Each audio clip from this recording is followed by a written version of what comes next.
Бид сайн мэдээний ажлыг гадаадд солонгосч идэвхтэй хийж байна.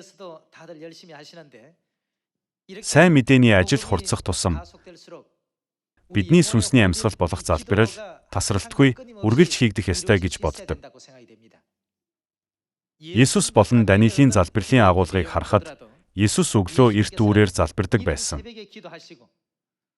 Алхасал баярын шөнө тэр шав нараа дагуулсан Гетсеманы гүвэнд очоод тусдаа залбирахаар ганцаараа явсан.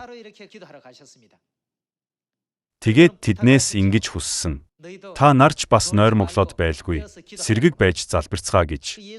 Есүс чин сэтгэлээсээ залбирчхаад буцаж ирэхэд нь тэд бүгд ядарсандаа унтаж байв. Тэднийг дахин сэрээсэн. Уруу татагдахгүй тулд залбир. Үүнийг Даниэлийн амьдралаас ч бас харж болно.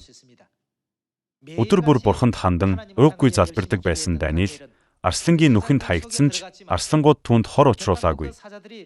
Энэ нь тэрээр жирийн үед ч байн хийдэг байсан залбирлынх хүч нөлөө байсан биш үү гэж бодогдно. Тиймээс Иохан 15 дугаар бүлэг дэх Есүсийн үгсээр дамжуулан бидний сүнсний амьсгал болох залбирлыг илүү их хийх шаардлагатай үед ирчхэд байгаагаа дахин тунгааж аливааг залбирлаар гүйцэлдүүлдэг байгаарай гэх бай. Иохан 15 дугаар бүлгийн 7 дугаар ишлэлээс хамтдаа харцгаая. Та нар миний дотор, миний үгс та нарын дотор байваас та нар юу хүсснээ гуй. Тэгвэл та нарт биелэх болно. Христэд итгэх тухайд гуйх гэдэг үг ямар утгатай? Мөн энэ үг юугаар гүйцэлддэг билээ?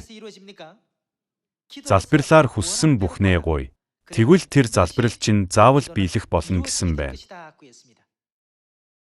Бидний сэтгэлд нийцдэг бүхний төлөө, хүсдэг бүхнийхээ төлөө, мөн найддаг бүхнийхээ төлөө залбирч гуйнгаа. Бурхны үгийг дагаж мөрдвөл юу ч бай биелнэ гэж Бурхан айлтсан. Та бүхэн үүнд итгэдэг үү? Итгэж байгаа бол уйггүй залбирцгаая.